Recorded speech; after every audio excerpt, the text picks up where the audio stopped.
Oops, sorry, Shep. Thank you very, very much. Caught me off guard there. Anyway, do any of you remember this? Do they have the 216 votes they're going to need to make the largest piece of domestic legislation law? Are we going to have what some people have been calling New Deal 2 a reality in the next 24 to 36 hours? Kill that bill! Kill that bill! There are indications right now that he has reached a deal with the White House to support this bill, but no one can be for sure. With the help of the President, the Speaker, we were able to come with an agreement. Monitoring the sausage making up close and personal. Back up, cleared away. Nancy Pelosi walking arm in arm with a lot of her colleagues up the Capitol steps. Look at how this bill was written. Can you say it was done openly? With transparency and accountability? Without backroom deals and struck behind closed doors? Hidden from the people? Hell no, you can't! We are in the middle of a drama that could go on and on and on and on and on. There you go, 216 votes. The biggest, the most expensive government initiative since at least the New Deal. $1 trillion health care plan becomes the law of the land. The president signing on to make history. On a grand scale, this is about as big as it gets. That was then. Where are we now? From sausage making to the law of the land, we were there each and every step of the way. So, what was this guy up to? With us now, the former Democratic Congressman Bart Stupak, who, in a sense, really put it over the top. The former Michigan Congressman with me now. Do you ever regret that vote, given all the problems now? No, I don't regret the vote. I'm proud to vote. I always felt that health care should be a right, not a privilege in this country. One of the reasons why I ran for Congress. I'm glad to have helped accomplish that goal. Did you know that there would be these problems, or that millions of Americans would have to pay more for their premiums, or for that matter, maybe not have health care altogether?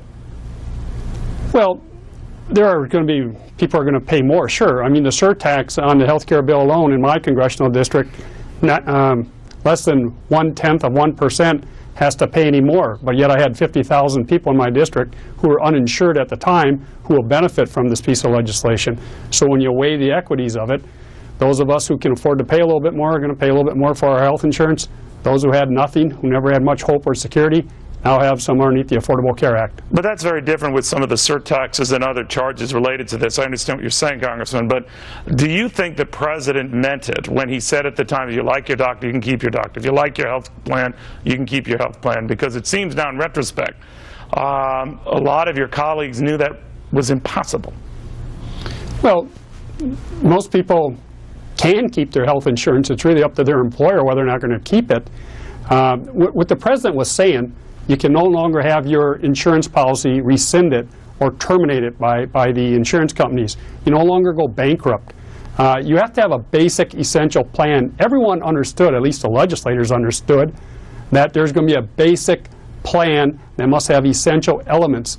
That whether you live in Idaho or Michigan, no, you're right. I mean, we said you can't have all of this stuff, the coverage for pre-existing conditions, get rid of the lifetime caps. All those were good and sound things and a lot of very nice things, but to assume that they would not cost was, at best, I covered it at the time, disingenuous. Now, I think here's where a lot of people get mad at the President and a lot of folks, maybe like you, who push this, that you didn't get to the little asterisk in this, that you could end up losing your coverage or paying a hell of a lot more for it. That was never trumpeted as something that could be very real for millions of Americans. Well, I guess I disagree, because when we talked about the plans, remember there was the bronze, the gold, the silver plans. Each plan had to have a basic set but no one elements. Said your policy was going to be dropped, Congressman. No one said that.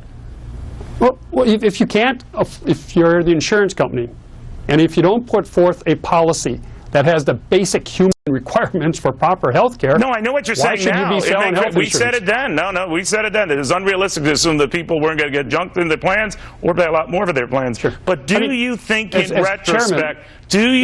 retrospect, this was sold with a wink and a nod, and that the President pulled a fast one? No. You don't think that, then did he lie back then, or did he just not say that? No. As Chairman of Oversight Investigations, I did 2 years, 3 years of just hearings on the inequities in the health insurance system in our country. I know that, but no one ever said millions are going to pay more and millions are going to lose their coverage. I don't remember that being trumpeted. Neil, but you're not telling them also that underneath the health care bill, millions are getting rebates under the medical loss ratio. I most certainly did. I said that those who don't have coverage or those who are poor, that they're going to get something. Most people don't realize that. The cost would be this for everyone else. So I don't think that part was pitched, Congressman. That's what I'm saying. Nobody said there's a free lunch here. Oh, yeah, you did. Said that. No, you know, I beg to differ with you, sir. You're a good guy, but I'm telling you, that was never. But the unpleasant part of this, that you can't have something for nothing, was never relayed. And I think that was the problem. No one really mentioned, oh, you know, millions of people are going to have to pay more for this, because once this kicks in and these requirements kick in, these insurance companies are going to have a choice to keep you or to charge you through the nose to keep you or to just dump you. That was never, ever mentioned. And what we said in healthcare, where you'll no longer be kicked off your policy because of pre-existing injuries. The insurance companies can't use 400 different terms to say you have a pre-existing condition when you have breast cancer. You're right. You're right. You talked about coverage for pre-existing condition. You talked about keeping your kids on your policy. You talked about getting rid of lifetime care. What we said at the time, Congressman, and you were on with us many times, you can't pay this for nothing. It doesn't come free. These are all very good, altruistic, good people goals, but it's going to cost us through the nose, and that's the reality that's hitting home today. You're a very smart guy. You cannot tell me, Congressman, in retrospect, that this is the monster you thought you wrought. I can tell you in retrospect that the policy decisions behind the affordable health care are sound. The rollout has been a disaster, and I'm befuddled as why it has to be such a difficult thing, especially after we did the Y2K rollout, I'm not talking the website, the digital TV. That's a disaster in its own right. I'm talking about what people discover when they do get on the site or when they do get exposed to the plans they're eligible for, or how older couples who don't even have, you know, their childbearing years are way behind them and they're paying for pediatric coverage. The one-size-fits-all thing is silly. Well, it's not one-size-fits-all. I mean, in D.C. here, you have about 32 different plans you can choose from. I've talked to about that many people over the last couple of weeks, Congressman, who are footing bills for things that they're way past the age for, and they go on the site, and this is what we have to get. And if we want to select or fine-tune a policy, it is not an option for us.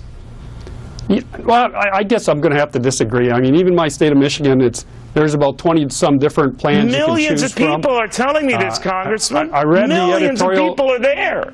I read the editorial yesterday in the Washington Post from 3 different governors who said, hey, it's really working pretty well in Kentucky. Are you honestly believing that, Congressman? Do you honestly believe that all these problems that millions are having are just exaggerations? No, I'm not saying that everyone is exaggerating. What I'm saying, there are going to be ups and downs in this health care rollout. No doubt about it. No doubt about it. But overall, sound piece of legislation. Let's get everybody affordable, quality